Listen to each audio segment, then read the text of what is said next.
He counsels employees on compliance with federal and state law, and he does a lot of work in the collective bargaining, National Labor Relations Act space, but he's also developed quite an expertise in the Americans with Disabilities Act generally, but Title III in particular, and we're always fortunate to have him with us to share what he's learned most recently. Everybody, please welcome Jordan.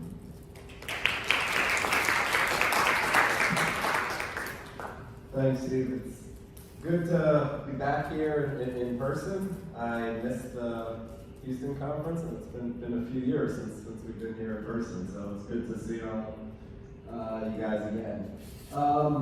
Okay.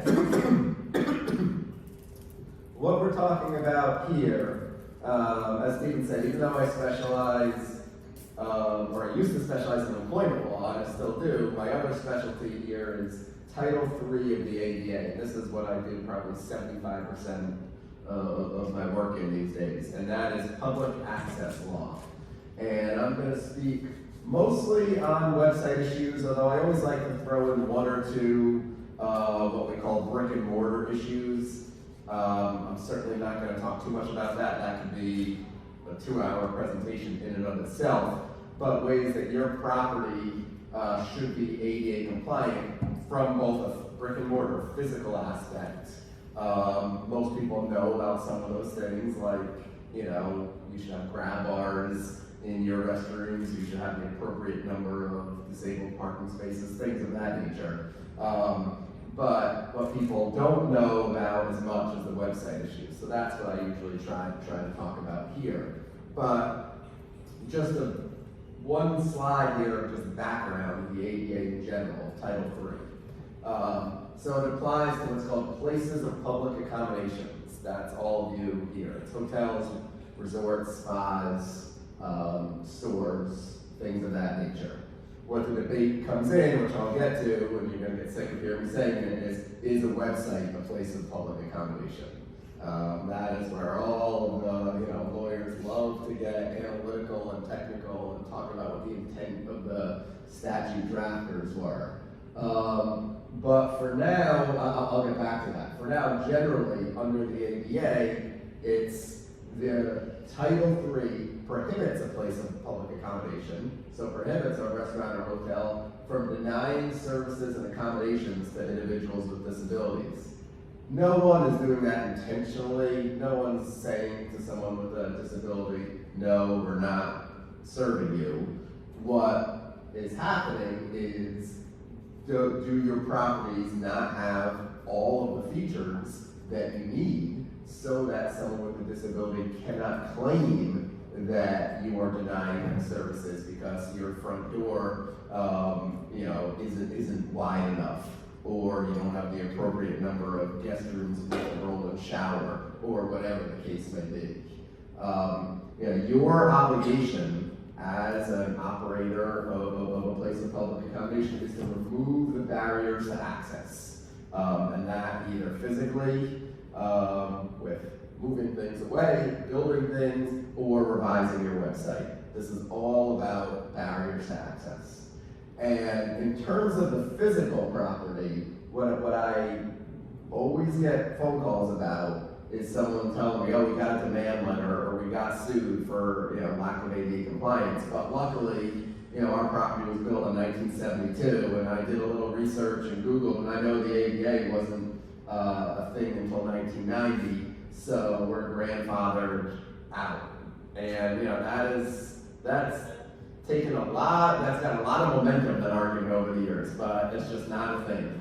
There is no grandfather clause, even if you were built in 1870, and unfortunately, some of these plaintiffs even target small bed and breakfasts that I've had to defend, and even small bed and breakfasts do not have a grandfather clause, and you must comply with the ADA, at least to the extent it's readily achievable to do so. And don't get me started on that, because of course there's no real definition and there's litigation over that. But in every individual case, I have to guide my clients on what is or is not readily achievable to do so to fix. Right now, I'm advising the client on, for whatever reason, the elevator, even though it was modernized, it's still arguably not up to the exact code that it should be. But someone in a wheelchair can still use it. To get it up to the exact specifications would be over $1 million. So is that readily achievable? I would argue that it's not. So that's kind of the analysis you have to do with the readily achievable aspect. Here's just some stats that I'm not going to go through. Basically, long story short, every year there's more ADA lawsuits than the year before. Since 2013, there's been a 320% increase. I keep on thinking, boy, it's going to start slowing down. I know an ADA expert who, she was retained in 2000, and someone told her, you got to get new training, you know, any day now. We're not going to need an ADA expert anymore. And now it's busier than ever. So this isn't going away. Before I get to the website, I just wanted to focus on one physical aspect, and that's passenger loading zones. If you all at hotels or restaurants have some sort of loading zone in front, which most of you probably do, for whatever reason, most properties haven't gotten the memo that you need an actual marked access aisle.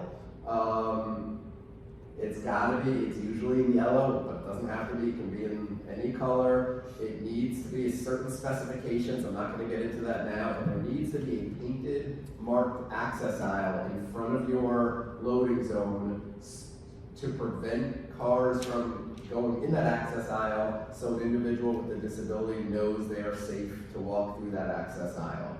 I actually just got a new lawsuit last night, and it's the same plaintiff and attorney have dealt with dozens and dozens and dozens of times, that this is the only allegation in the complaint.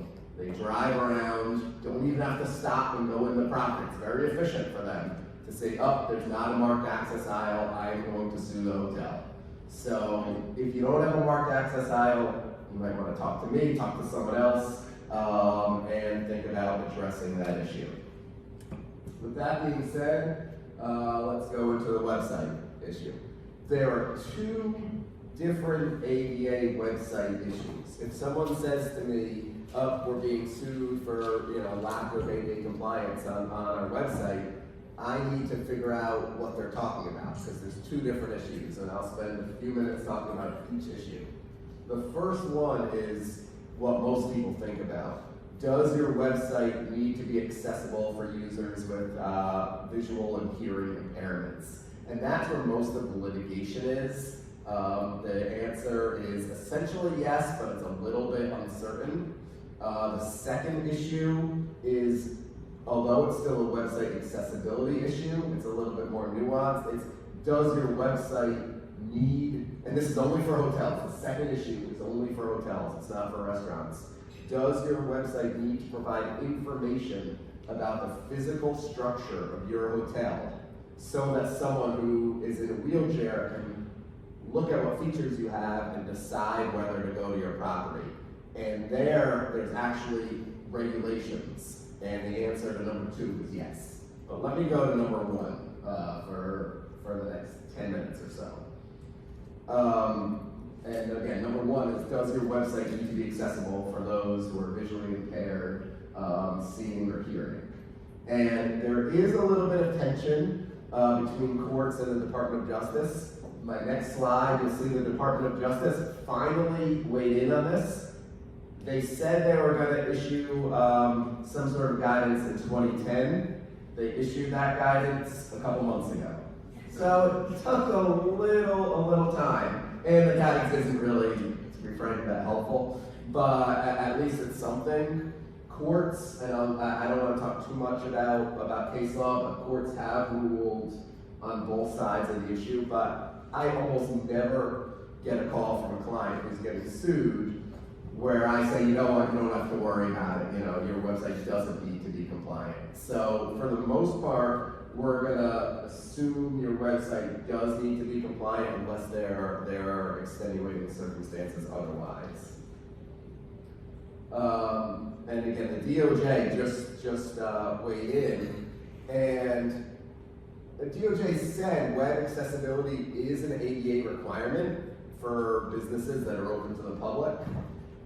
This is guidance. This isn't a statute. It doesn't have the full effect of the law, but it does say that they are taking the position that it is required. So that does put more pressure on you if your website isn't compatible, and I'll get to what that means, to make it so.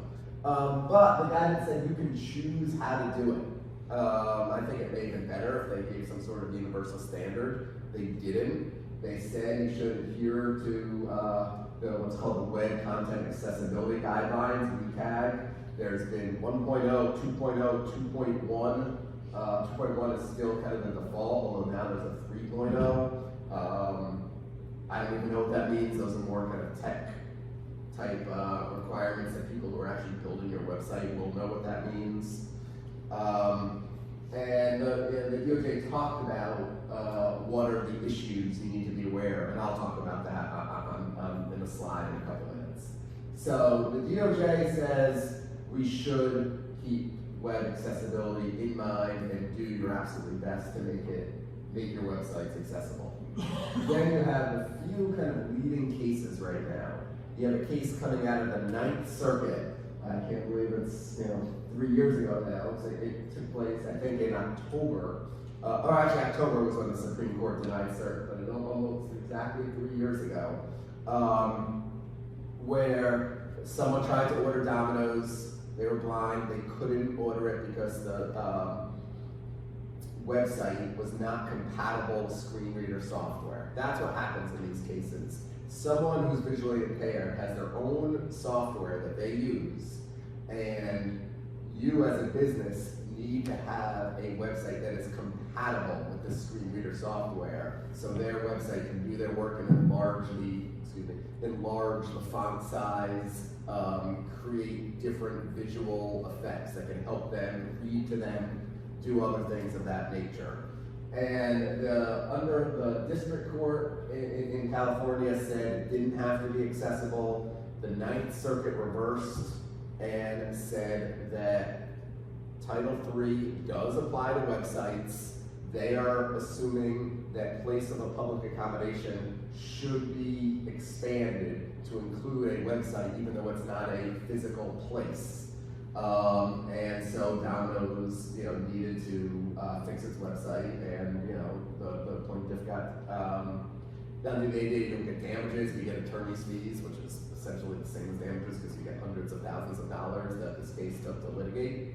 And then the Supreme Court, we all, Domino's appealed to the Supreme Court. We thought the Supreme Court might hear this issue. They denied cert, and that although it doesn't mean anything, we kind of looked at it as they were rubber stamping the decision.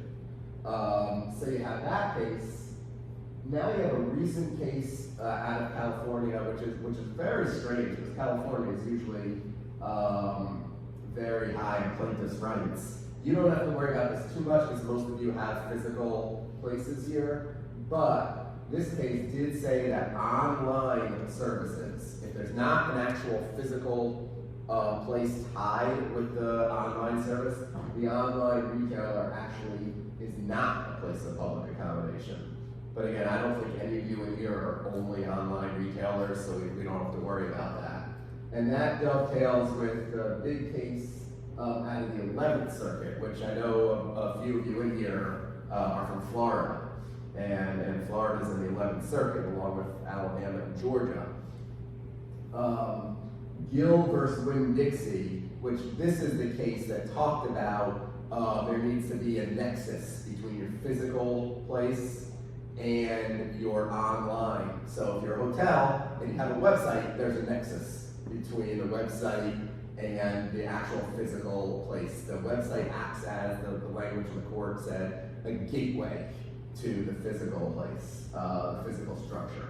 But at the end of the day, this went back and forth, and I've actually litigated against Mr. Gill before. But this case went back and forth, and the 11th Circuit actually reasoned that the plain language of the ADA limits place of public accommodation to actual physical places. So in the 11th Circuit right now, even though I'm still seeing cases,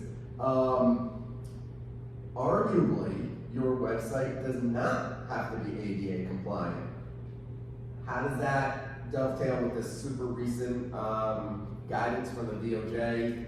I can't tell you that. No cases have come to court yet where the plaintiff is arguing that the DOJ should override this.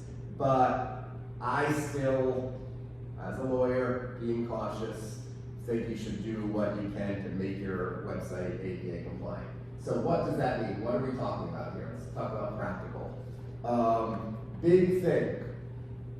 If any of you have menus for your restaurants that are in PDF format, it's possible that the PDF format is ADA accessible, but most likely it is not.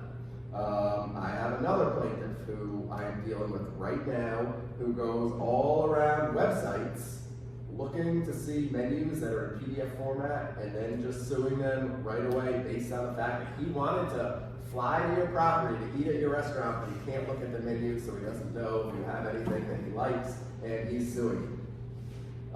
He's pro se, and this is all he does. So if you have menus that are only in PDF format, please let's take a look at that. You know, other things on your websites, just if you have color-coded diagrams or symbols or pictures without written descriptions, something, you need what's called alt text, alternative text. Not just pictures. You can't have video and audio files with no captioning. A big thing that I kind of didn't realize at first until I was starting to get into the weeds of this. Sometimes when you're about to make a reservation, you have to use your mouse to move the cursor and click on it. You can't use your keyboard. That is not compatible. That's an ADA violation because someone who's visually impaired won't be able to see where the cursor is to use the mouse to click on it, but they would have been able to use a keyboard. So these are kind of common website accessibility issues that you need someone to review your website. That's not me. That's an ADA techie consultant basically to tell if your website is ADA compliant. And that brings us to the next slide. What you should do is retain an accessibility consultant to determine if your website is compliant.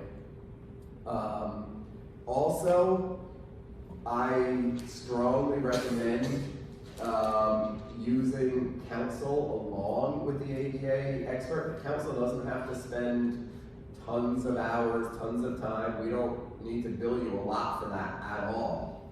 But if you only retain an ADA expert and then you get sued, then the plaintiff asks, oh, let me see all documents you have relating to your website. What they're entitled to is a document from your ADA expert that might say your website is not accessible, here's how you should revise it. But if you have someone like me, a different attorney who at least is overseeing the process, you don't have to turn over any of those documents because it's privileged. So that is, your initial contract with your ADA consultant. I know some very good ADA consultants. If anyone wants, needs this, that these things aren't cheap, but they do a really good job, and they are cheaper than others, at least. In the initial contract, it should say between you and the ADA consultant, we are undertaking this analysis of your website under the direction and advice of counsel. And then, the attorney just copied on some of the emails, then at least you have attorney-client privilege. What some people say is, oh, you know what, I don't need any of that. Jordan said ADA consultant is expensive. I just Googled online and I saw you can get an online accessibility widget for free. And that tells me if my website is accessible. Do not do that. Those only find about 25% of issues. People think that they're like the magic bullet, and it's the opposite. I actually have heard from some plaintiffs that they look to see on some websites it even says, powered by accessibility tool. I can't even remember the name of the tool right now. And a plaintiff would probably bring a lawsuit based on that because they know that wouldn't have found most of the issues, and they know if the website says powered by whatever that widget is, they probably didn't use a real live consultant. So keep that in mind. Doesn't Jordan always bring good news? Steve, just so I know, you have any idea how much more time I have? You've got exactly 16 minutes. Oh, then I got plenty. I'll try to still go rather quickly so that you can ask some questions and you don't have to listen to me talk forever. One bit of good news. This isn't a panacea for everything, but it really is prudent to have an accessibility statement on your website. And that's something very easy. We can come up with it. It's not that different from most websites. We can come up with one tailored to your website in an hour or two. And all it is basically saying, we are doing our best to comply with WCAG 2.1. We have made efforts to do so. If you have any questions, please contact me, the hotel operator, and you give your email address and phone number. It's a couple more sentences than that, but it's really just explaining that you've taken website accessibility into account and you're doing your best, and contact you if you have questions. That does a few things. One, sometimes it does placate a plaintiff, and they're like, at least they're maybe it's lip service, but at least they're mentioning website accessibility. A lot of times they will sue, they'll do a control fine, and if the word accessible isn't on your website, they'll sue. So if you have a statement, that just by itself really does a lot. Also, every once in a while, it can actually save the day, a lawsuit. There was a lawsuit against a theater, so not the hospitality, but same premises. The theater, so a place of public accommodation, and it said right on the website you can't bring food in. Someone with diabetes sued and said, "You're discriminating against me. I need to keep my sugar intake, and the fact that for a 2.5 hour show I can't eat is discriminatory." And the court found that you saw that on the website. You also saw right next to it that they had an accessibility statement that said, if you have any questions regarding disability issues, please call, and we will accommodate to the best of our abilities. And they testified that they would have accommodated, and the court found that by failing to utilize the accessibility statement, they actually didn't have standing to bring the lawsuit. So it's just a smart, easy thing for you to do to help potentially protect you from liability, but just be as much as you can be transparent and speaking to potential plaintiffs about the fact that you have web accessibility in mind is a good thing, instead of just ignoring the issue. And then the last part of this topic that I phrased as a question is, a business already has been sued for ADA website violations. Can that business be sued for the exact same issue several months later? After let me give you a little more. They were sued, then they entered into a settlement agreement saying they were going to fix the ADA violations. Can they be sued again? And the answer is definitely they can. They cannot be sued again by the exact same person, but until you fix all of the issues, you're fair game to be sued by everyone else. So what I typically do with clients is when we resolve an ADA lawsuit, which quite frankly most of these get resolved, they're very expensive to litigate, I get as much time for them as they can to fix their issues in the settlement agreement. So I don't want them to get sued for breach of contract if, somehow, a worldwide pandemic happens or something, and then they can't, build the restroom they said they were going to build, or fix the ADA website issue because no one's coming into work, whatever the issue is. So I try to get 2 years for you to come into compliance for that specific plaintiff. I also tell the property, you have 2 years, you can't get sued for a breach of contract for the next 2 years. Fix the issue as soon as humanly possible, though. because you are still fair game for everyone else until you fix. So it's both sides. I want to protect my client in both ways. So please, if you do end up resolving the case, don't just think you have plenty of time and then forget about the issue until 2 years down the road. So that is the end of that first section. This section will be a little bit quicker. Remember, that was what to do about website accessibility and the visual impairment aspect. Here it's what does a hotel need to provide on its website? And there are very specific ADA regulations here. So I don't really have a choice on them to go through them here and just talk to you about each one for a minute. Number one, you need to make sure that individuals with disabilities can make reservations for the accessible rooms in the same way as all other rooms. And I know I said in the accessibility statement part, that, oh, it's nice to have a phone number to call. Here, I have some hotels, especially some smaller hotels, who tell me, well, we only have a few accessible rooms, so what we do is for the general rooms, you can reserve them online, but for the accessible rooms, we tell someone they have to call us to reserve the accessible room. That is an ADA violation. You cannot do that. You need to be able to make the website, the reservation online, or everyone needs to call. And I still have kind of a few old school properties that everyone has to call, but you can't differentiate. Number two, ensure that accessible guest rooms are held for use by individuals with disabilities until all other guest rooms of that type have been rented. So if you have 10 double rooms and one of them is accessible, you wait until the 9 have been filled first, and then you can fill the 10th one. Unless one of your first or second people who are calling are asking for a double accessible room, then you can rent it. But don't just give the accessible room away because you're holding it in case someone with a disability calls and asks for that room.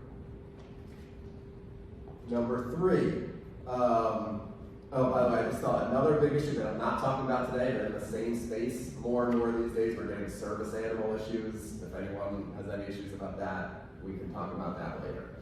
And I just thought about that because we're talking about reserving specific rooms.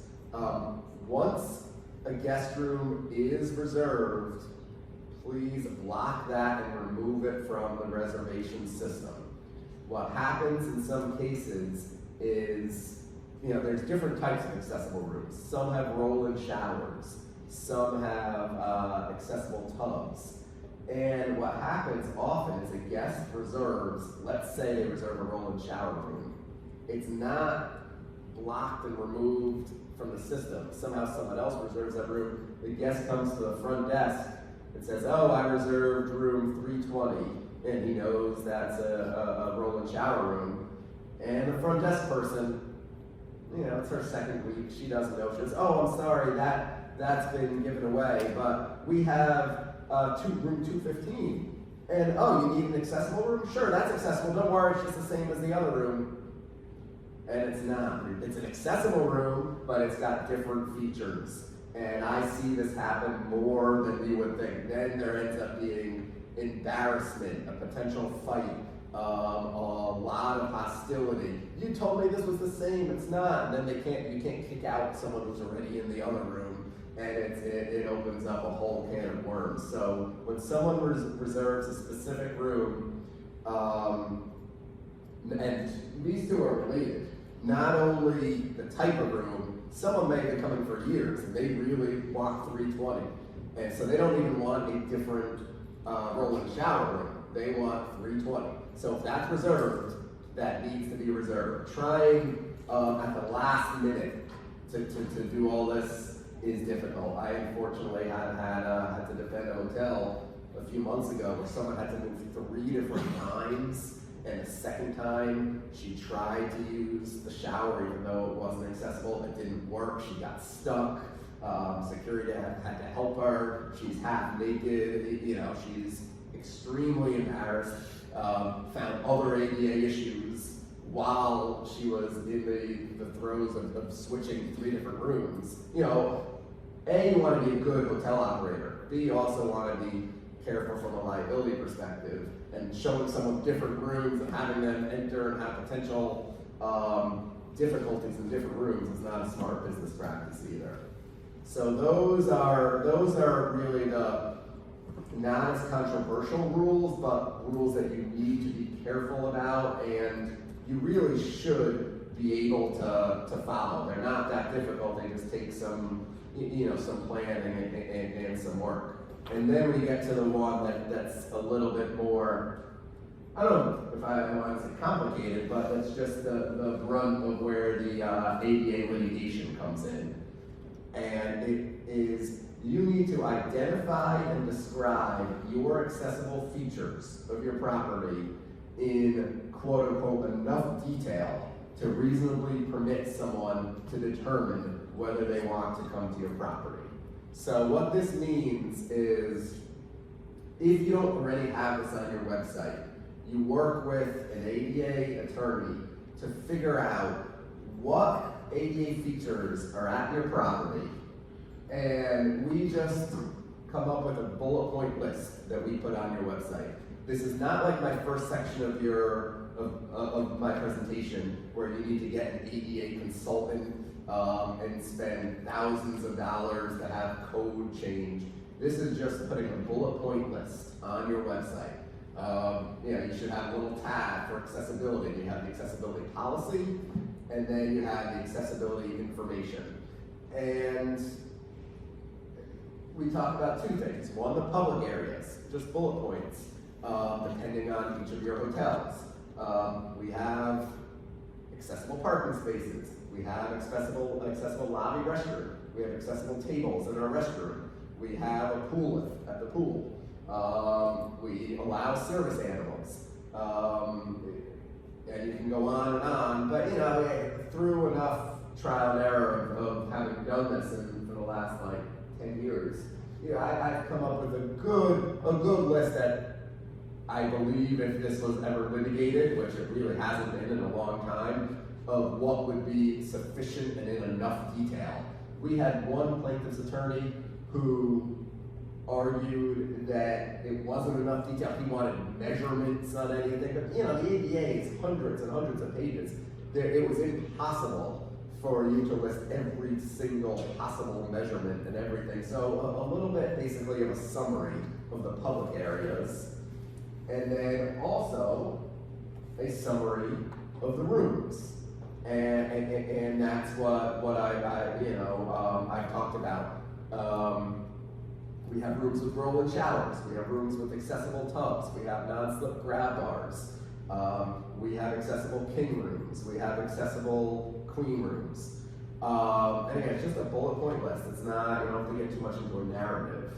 I don't know if I have a slide on this, so I'll just tell you, one of the other things that dovetails between this website issue and just the general brick and mortar issue is at your properties, there's a specific number of ADA rooms you need. Let's say you have over 200 rooms. I think you need 8 accessible rooms, something of that nature. They can't all be your the same type of room. You need to have what's called dispersion, measure it with the rest of the rooms in your property. So there should be a few king beds, assuming you have you have king beds in your property. There should be a few double doubles. There should be one suite. There should be one on a lower floor. There should be one on a higher floor. You don't want to be in a position to tell your disabled guest, sorry, if you weren't disabled, you could look at the pool, but since you're disabled, you have to look at the parking lot. You have to, same thing. The big issue with that we get is with the double beds versus king beds. Most people think, most hotels think, you know what? We want more room in the room, in the guest room. Let's have a king bed, because that gives more room, more mobility space. That's a good thought in theory, but someone who's disabled might be traveling with a companion, might not be their spouse, might be someone who's assisting them. They don't want to sleep in the same room. The option to have 2 different beds should be available to someone who's disabled. And then the last slide here, oh, I missed the slide, sorry. I was talking about that, but I hadn't clicked. Sorry, I missed that slide as well. Be extremely careful with online travel agencies. So plaintiffs will go on, let's say Expedia. Expedia will not list that bullet point list that we just discussed, or Expedia will not let you book an accessible room. The plaintiff will sue the hotel. The hotel will call me and say, oh, phew, this has nothing to do with me. They messed up, they sued me, but they should have sued Expedia. It's their fault for not having a bullet point list. No. Unfortunately, you as a hotel owner and operator and manager, it is your responsibility. The ADA talks about places of lodging. They don't talk about Expedia. Does Expedia need to be accessible with that first part of the presentation I gave? Maybe, but that's not what we're talking about here. They're being sued for not having, or you're being sued for Expedia not having a bullet point list of features at your property. You have to work with Expedia to make sure they have that list. Expedia doesn't know if you have an automatic door opener at your front entrance. You have to tell them. Maybe you can work it into your contract that if Expedia gets sued, you know, or if you get sued, they indemnify you. But you can't just turn a blind eye and say, oh, that's Expedia, because you're the one that's gonna get hit with the lawsuit. Sorry to pick on Expedia, there's many others, but that was just the one that came to mind. And that's really all I've got on this. I hope the timing worked out. It was great stuff. We have some questions. Jordan, can you stick around for lunch? Yes. Okay, guys, we're gonna have to do questions during the lunchtime. Is that okay? And we'll try to get everybody involved. I just gotta keep us on time, if you don't mind. Let's say thank you, Jordan. And we'll connect with you during lunch, either privately or publicly. Okay. Joining us now